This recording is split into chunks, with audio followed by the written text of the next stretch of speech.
1988 would turn out to be Coach Jimmy Johnson's final year at the University of Miami. The Hurricanes would fall just short of a repeat national championship despite their 11-1 record. Impressive wins that season came over Florida State and Michigan in back-to-back weeks, but a controversial one-point loss in the middle of the year at Notre Dame precluded the Canes from sitting atop college football that year. 1989 came with much hope and promise under new head coach Dennis Erickson.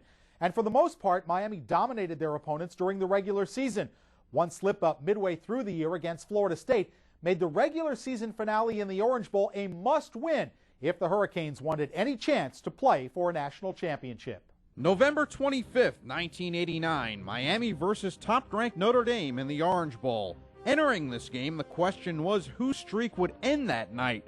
Would it be Miami's 32-game home winning streak, or would it be defending national champion Notre Dame's 23-game overall winning streak? A record crowd to date of over 81,000 packed the brims of the Orange Bowl to witness this historic battle. Whether you believe it or not, I knew Miami was going to win that ball game 3 hours before it kicked off. That was a night game in the Orange Bowl. If you got out of your car 6 blocks away and you held up a match, it would have lit without striking it. The Orange Bowl, the scene at the Orange Bowl was every bit as loud as it was when the Dolphins played the Chicago Bears on Monday night in 1986. Same kind of atmosphere. There was much more at stake in this game than just the game itself. The series between these two teams was developing into a big rivalry. That night was a chance for the UM players to prove themselves to the country once again, and a chance to get revenge on a controversial one-point loss the year before to those Irish in South Bend. Because Notre Dame thinks they're better than everybody else. The players act like they're better than everybody else. They act like they're better, they walk like they're better, they talk like they're better, but they weren't. They were never better than Miami. We're the other guys. They're supposedly living on the good side of the tracks and have the program that's got, you know, Touchdown Jesus and the Golden Dome and the history and the Horsemen and Newt Rockme and this and that. Miami didn't care about that. The Hurricanes undoubtedly got a lift from the energy the record crowd provided by going up 10-0. The key play on a 55-yard touchdown pass from Craig Erickson to Dale Dawkins.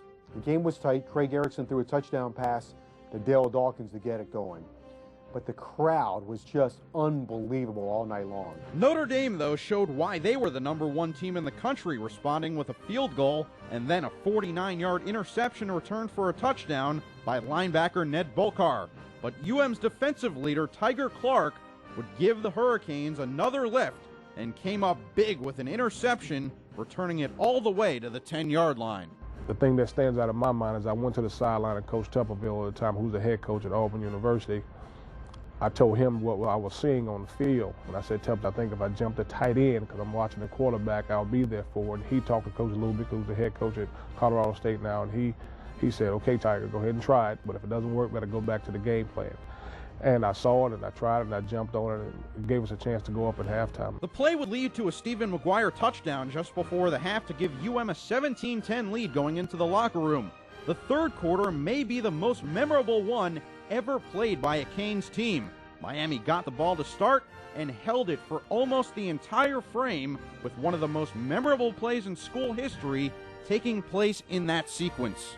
The bravado that Miami had when they go for it on 3rd and 40 plus, and they completed. That was it. The place went insane. And I will guarantee you that if you talk to Notre Dame people that came down to that game, they've never seen anything like it in their life, ever, anywhere, because I haven't. And it seemed the entire stadium knew where that ball was going. It was going to Randall Hill on just a straight streak. And sure enough, Erickson got back there, flung it up, and on 3rd and 41, converted a 44-yard pass. The amazing play and amazing drive was capped off by another touchdown pass from Craig Erickson to Dale Dawkins to make it 24-10. The drive, which lasted an incredible 11 minutes, kept the UM defense off the field and fresh for the remainder of the game. They were able to shut down Notre Dame with a relentless pursuit, which allowed the Canes to slay the Giant. And from that point on, it was all Miami. Hurricanes were able to run the ball. Craig Erickson threw it successfully to Dale Dawkins and Randall Hill, and then Miami's defense. Their front four was unbelievable. Cortez Kennedy and Russell Maryland just took the game over and dominated. I'm a guy that's been around this program for 25 years. I've been to most stadiums in the country following this program, been to national championships, and I'm telling you, there was nothing like that night in the Orange Bowl. Miami was going to win that football game come hell or high water. Final score, Miami 27, Notre Dame 10. The game would propel the Hurricanes into the Sugar Bowl against Alabama, where they play for their third national championship, making the win over the Irish that much bigger. It was a game to remember, November 25th, 1989.